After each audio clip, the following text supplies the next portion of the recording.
What's up guys, this is Jeff and today I want to show you how to assemble this bike. If you haven't already watched the bike review, you can find it through the card at the top of this video or the link provided in the description section below. I apologize for the previous videos that only had music in them. Due to copyright issue, I had to replace all the sound with the just music. However, as I promised, I've created a new video that includes explanation and a closer look at the bike, although as Moody 6 commented, even without explanation, the video itself is self-explanatory. Thanks for all supportive comments. I hope this video will help you during the assembly process. Before you start assembling the bike, it's important to note that the bike comes with a 1-year warranty as mentioned in the manual. To use the warranty, you will need to submit the warranty form along the purchase receipt, the bike serial number located under the body, and the bike model. You can find it on the frame. If the bike doesn't come with the manual, you can visit the manufacturer's website to access the required information and fill out the necessary details. To assemble this bike, you will require the following tools: a Phillips screwdriver, preferably in size 2 or medium, wrenches in size 10, 13, and 15 mm, Allen wrench in sizes 4, 5, and 6 mm. If you don't have the specific 10 and 13 mm wrenches, you may utilize an adjustable wrench instead. However, it's required to have a 15 mm open-end wrench available. I generally recommended utilizing a 3-way Allen wrench with sizes 4, 5, and 6 mm. These sizes are more commonly employed and can endure significant pressure during assembly. If you need to purchase these tools, I've included a link in the description section below where you can find them at the lowest available price. These bikes are manufactured in China and their measurement system is based on the metric system. However, you can also use inch wrenches if needed. The wrenches may feel slightly loose in some instances, but they are still capable of tightening the screws and nuts.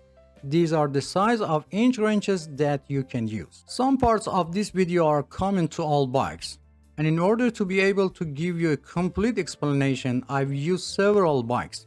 So don't be surprised if you see different bikes in some part of video. Okay, let's start. First, check the box completely to make sure there is no any damage. If the box appears to be damaged, when opening it, make sure the bike parts are not damaged in the damaged area of the box. Avoid tearing the box completely when removing the bike. Why?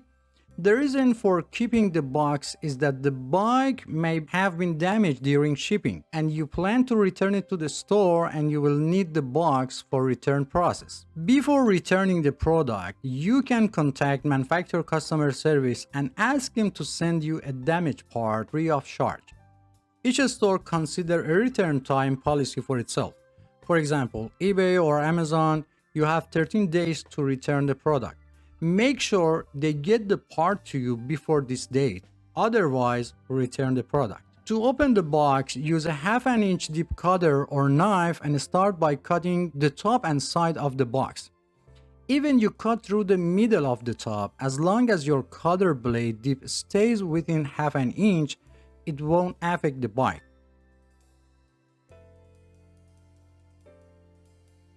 After opening the box, visually inspect the internal components including the wheels, front fork, rear derailleur, and handlebar to make sure they are free of any damage.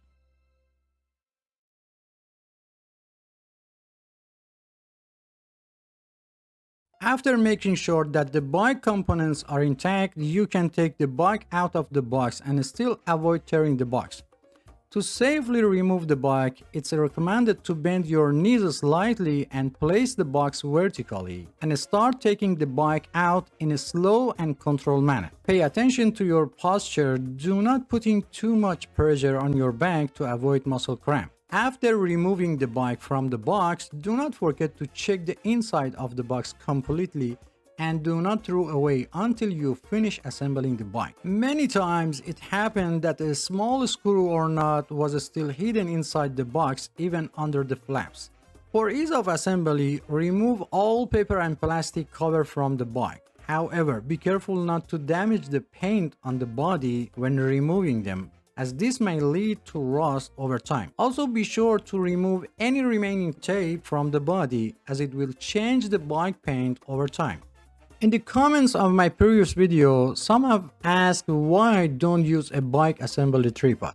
Well, let me clarify that I assemble bike for regular folks, not experts, and I don't know what percentage of people have a bike tripod. Sometimes, especially for bikes 24-inch and up, removing a bike tire can be challenging. Be careful not to apply too much pressure when trying to remove the tire because it can lead to bend or broken spoke. To successfully remove the wheel, gently push the bike forward and backward while rotating the tire in the same direction to release. Second question, why do I choose the assembly bike on the floor instead of the table? While a smaller bike like 12 or 16-inch may be manageable on the table, but when it comes to the larger bike like a 24-inch and up, it's a whole different story. Attempting to assemble such a bike on the table would be like trying to fit an elephant into the matchbox. Someone else suggested that I should install the bike seat and handlebar first and then turn the bike upside down to install the front wheel. Dear friends, you have the freedom to choose any assembly method you prefer. There is no limitation. However, with your approach, you would need to readjust the seat and handlebar setting once the bike is returning to its upright position. I would appreciate your comments on this matter as it would be helpful to determine which method is easier overall. As you watch the video, I want to share something with you. When people take the time to publish a video on YouTube, their goal is to share their information with others and they need support. Your subscribing means supporting the person or the channel to share videos. So please subscribe to the channel for support me. When you watch a video and use it information, giving a like tells the creator of the video that your video was helpful and useful. And this like encourages them and it's helped the video maker a lot to make more and better video for you. So don't forget to like the video. And if you post a comment and express your feeling toward the video, it's a sign of your generosity that you are showing to YouTuber in return. And finally, sometimes I get good discounts and I will share them on the channel. If you want to be able to use it during the discount period, turn on all notifications to be the first. And thanks for watching. For easier assembly, you can lean the rear wheel against a wall or other object. However, as you see, it's not necessary. To determine the correct direction, turn the fork so that the brake system is facing forward. If present, remove the plastic piece from end of the fork. Also, the brake cables should be placed in front or outside of the fork instead of inside or behind the fork. Remove the head nut and wheel retainer from both sides of the axle.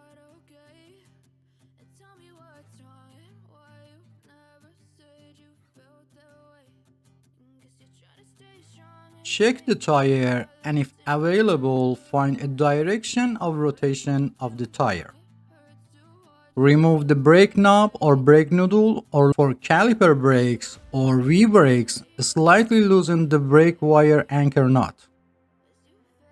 Lift the bike frame and place the wheel axle in the fork and then open the kickstand. You will notice that the bike is stable. Although it's best to always keep one hand on the bike just to be sure.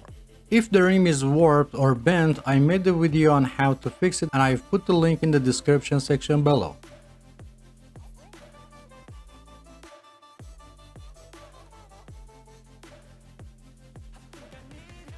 There is a hole at the end of the fork. Insert the wheel retainer into the hole and tighten the head nut by hand. In only a few limit models, only washers are used for the wheel retainers. Repeat the same process on the other side.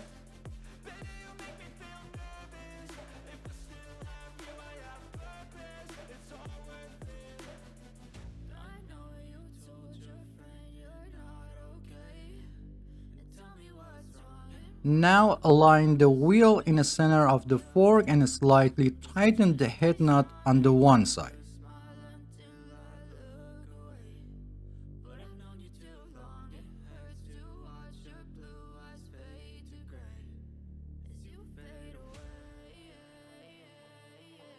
tighten the nut slightly on the other side, and finally tighten the head nut on each side completely. And don't forget to check the alignment of the wheel during the process. If the fork was bent and you couldn't put the tire in the fork, I made a video and I've put the link in the description section below how to fix it.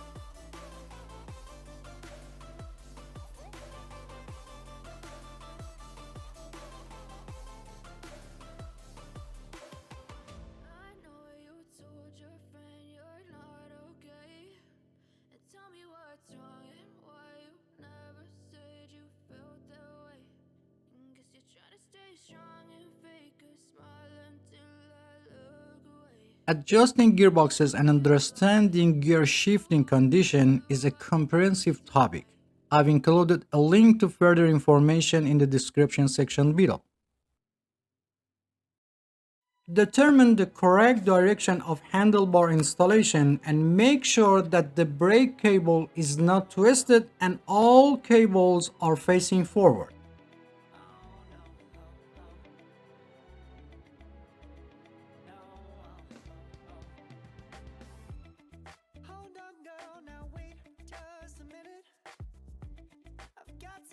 Remove the plastic cover from the end of the steam rope.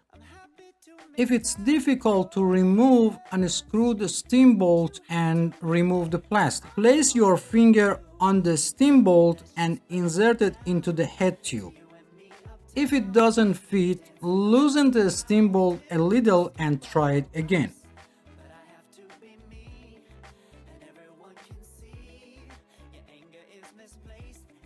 The height of the handle is adjusted. You can increase the height by half the length of the steam rope. Look for a specific mark or color on the bar to indicate the maximum height. For safety, the mark on the rod must be inside the tube. In rare cases, the hole may not align properly and prevent the rod from going in place. If this happens, use an iron file to slightly open the head tube.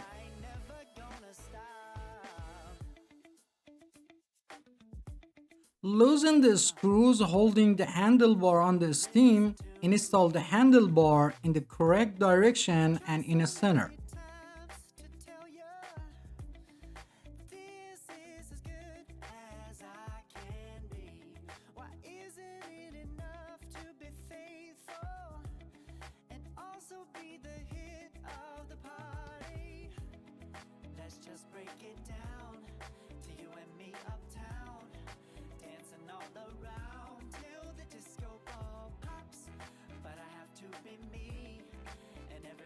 On 99% of bikes, the brake lever adjustment screw is often found next to the brake handle. You might wonder about purpose. Sometimes people with a smaller hand, especially children, find it difficult to reach and hold the brake handle properly. In such case, you can adjust the screw to reduce the distance between the brake handle and the handlebar grip. If necessary, start by loosening the anchor nut that holds the brake's wire. Then tighten the screw on the brake handle.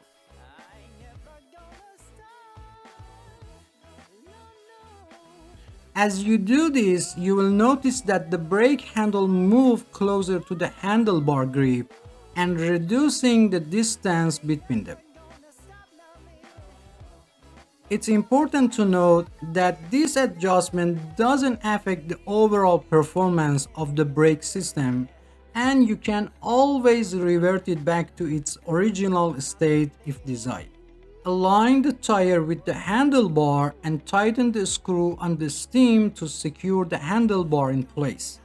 If the brake levers are loose, install them in line with the handlebar or at the 20-degree angle downward from the handlebars. Sometimes you hear a cracking sound while tightening the screw. This is normal and don't worry.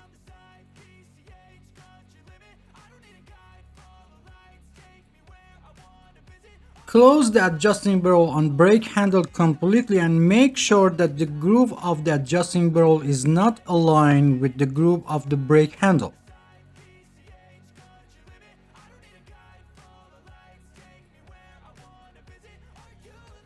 If the brake wire is not already loosened, loosen the anchor knot that's holding the brake wire.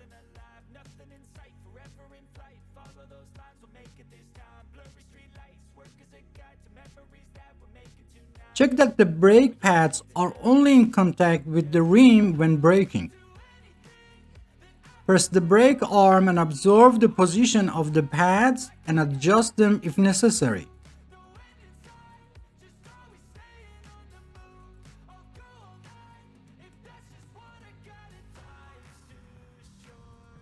To tighten the brake pads, use your thumbs to hold the pads in place as you're tightening them. This prevents the pad from rotating during tightening.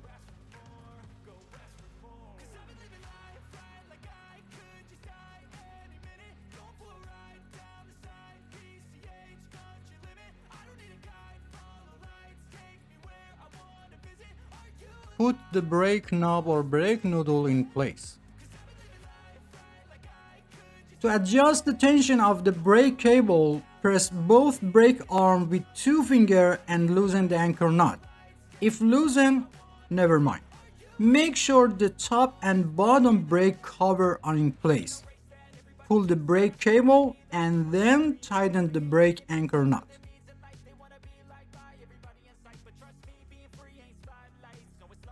If the brake arms don't move together, start by loosening the 2 tension screws until they are completely loose but still hold in place.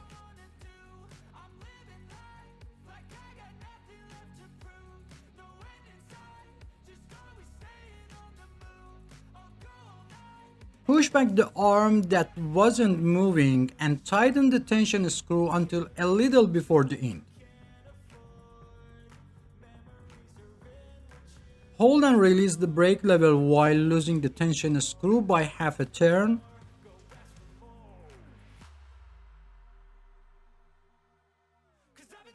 Repeat this process of holding and releasing the brake and loosen the tension screw until both arms move together. Finally, when both arms move together, slightly tighten the tension screw on both sides to make sure it stays in place and won't come off.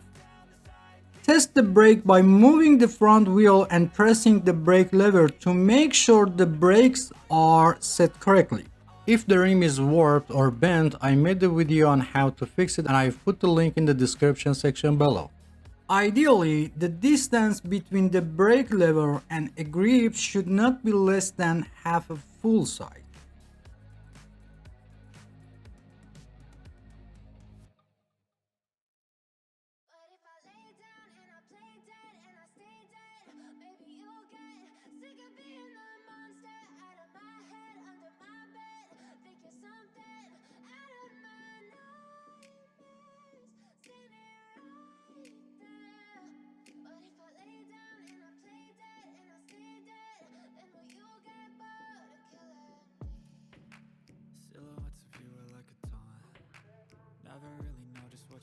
If necessary, do the same process for the rear brake.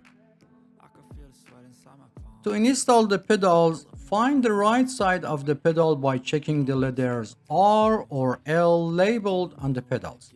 If there is no label, look for engraved letters on the bottom of the metal part. If the chain has came off the sun wheel or sprocket, reinstall it by placing it on the sprocket with your thumb and turning the pedal once.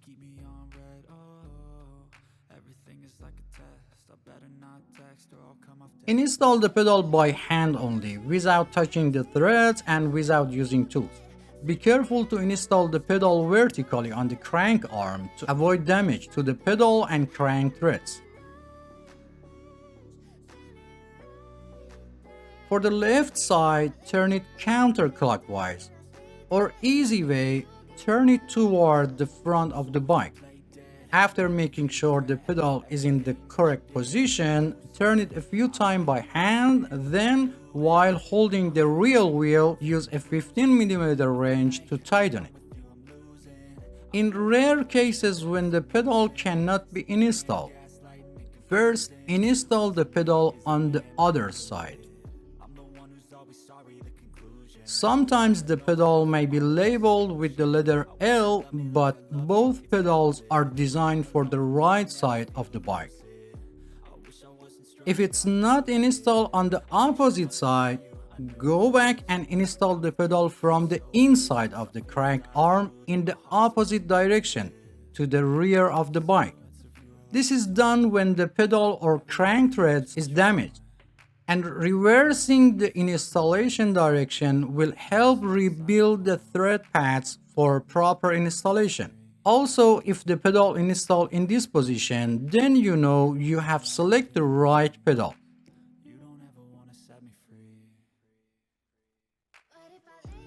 After installing the pedal for one side, repeat the same process for opposite side and make sure that the direction of rotation of the pedal is clockwise or toward the front of the bike.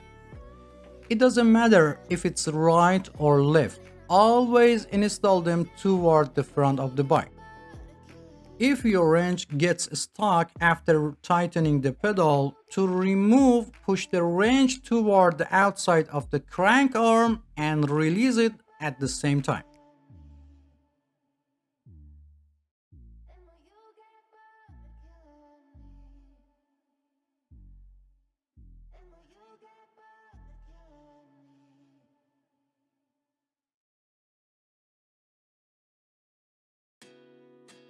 Loosen the two screws supporting the fender arm from the fork and install fender supports.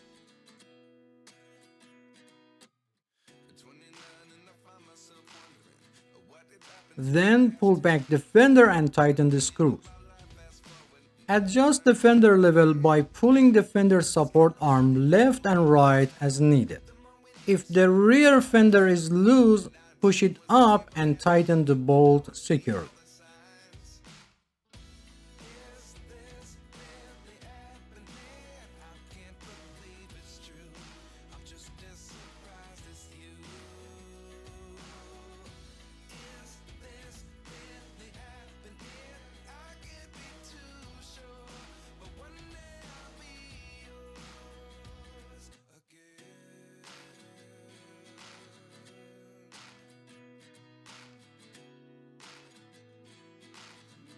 Install the basket on the handlebar with two screws and washer.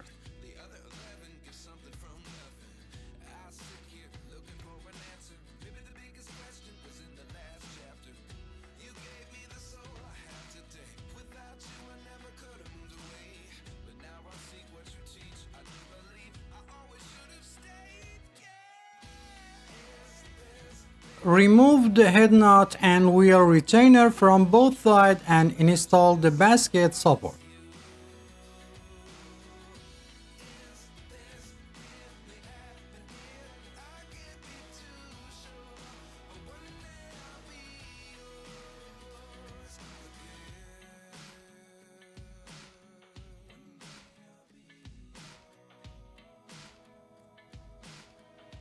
Connect a basket to support with two screws.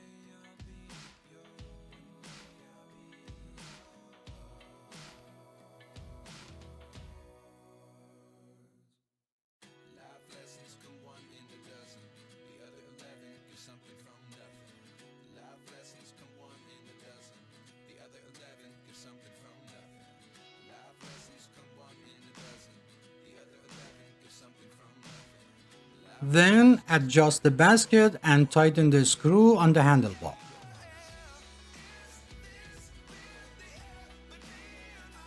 If the reflector is loose, align it horizontally and tighten it with the Phillips screwdriver. However, be careful not to over-tighten the screw because it may cause the reflector to break.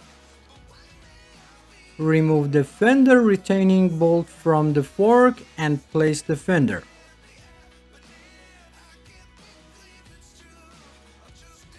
Put the bolt in the hole and push the fender up and tighten the bolt.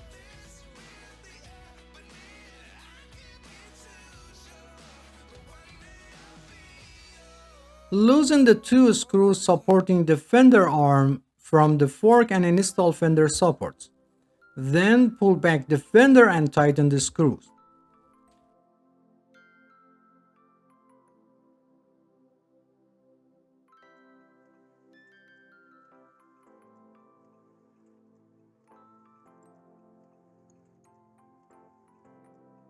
Adjust the fender level by pulling the fender support arm left and right as needed.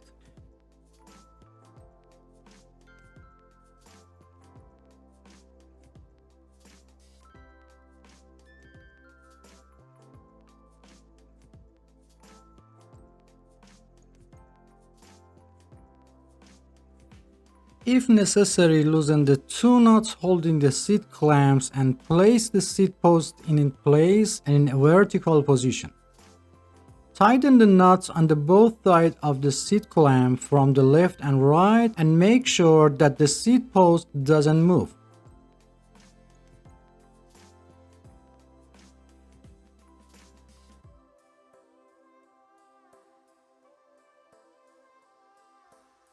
If the seat reflector is loose, use a Phillips screwdriver to tighten the reflector screw until it cannot move. Make sure the reflector is level and positioned correctly, and be sure not to over tighten the screw as it might break the reflector. I recommended installing the reflector close to the seat lock after adjusting the seat height. Note that I'm mounting the reflector close to the seat for minimal height. Open the quick release seat post lever and place the seat post in the desired position. While holding the quick release seat post nut with one hand, turn the quick release seat post lever a few times with the other hand until it feels tight. Close the quick release seat post lever regardless of height and direction of the seat and test the movement of the seat. If the seat still moves, open the quick release seat post lever. While holding the quick nut, rotate the lever one full turn and test again. Repeat this step until the seat stops moving. After the seat is secure, open the quick release seat post lever and adjust the height and direction of the seat and close the quick release seat post lever. If the seat continues to move after locking, you may need to tighten the seat clamp nuts. Also, if the seat angle needs to be adjusted, loosen the seat clamp nuts a little, change the seat angle, and tighten the nuts again.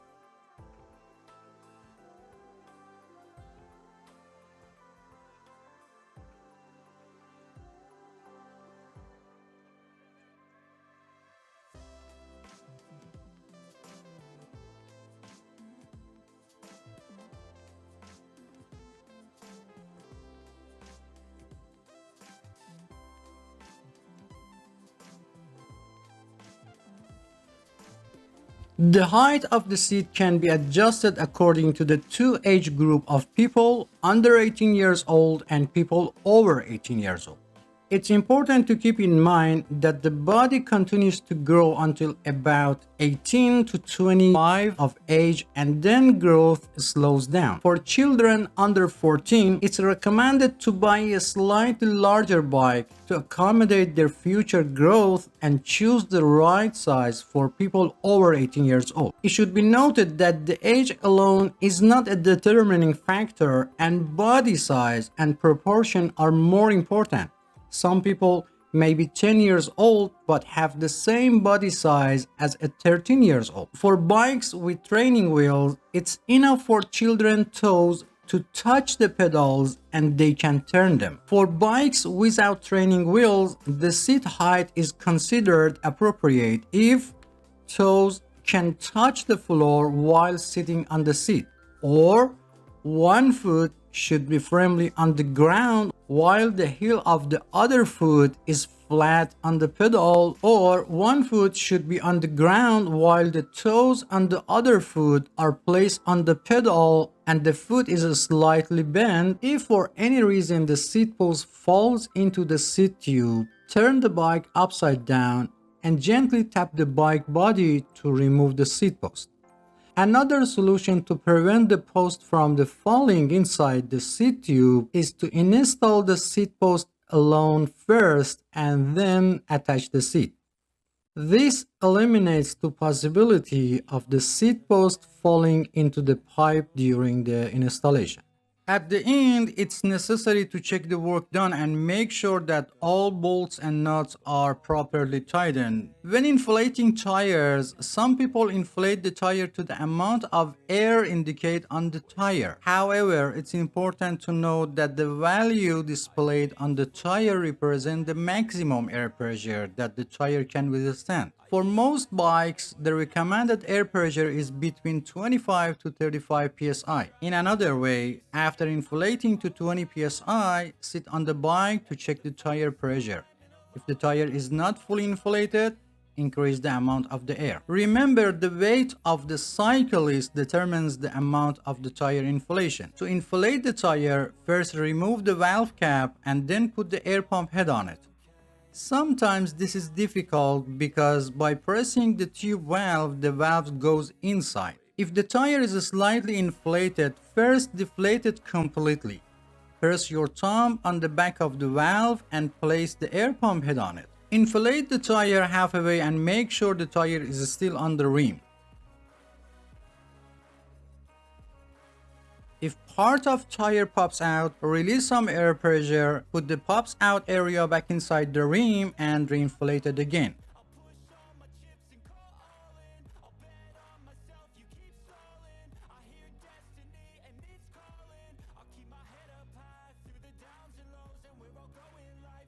Over 90% of bike tubes have a Schrader valve, while the rest have the Presta valve.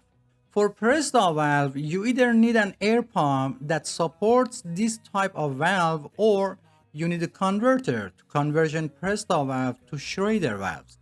To inflate the Presta model, first tighten the nut holding the valve on the rim, then remove the valve cap and open the nut above the valve all the way.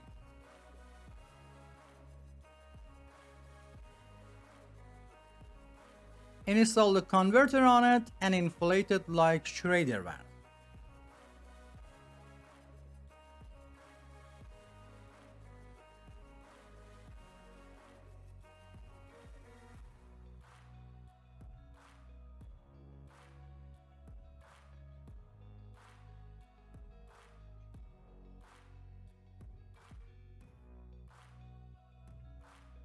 After inflating, first remove the air pump head, then remove the converter and close the nut above the valve again.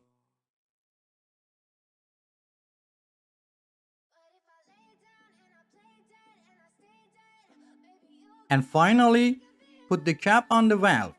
If the nut holding the valve on the rim is loose, tighten it again. And finally, it's very important to teach children how to use brakes before riding a bike. Many accidents of children with trees or walls happen because they are not familiar with the braking system. So spend at least 10 minutes and teach them, and don't forget the helmet. If you have any question, please provide specific details or timestamp from the video so I can better understand your question and provide faster help. If you enjoy the content, please subscribe to the channel for support me and turn on all notifications to be the first to know about new videos. Feel free to visit other parts of the channel. Thanks for watching and don't forget to hit the like button. Until next video.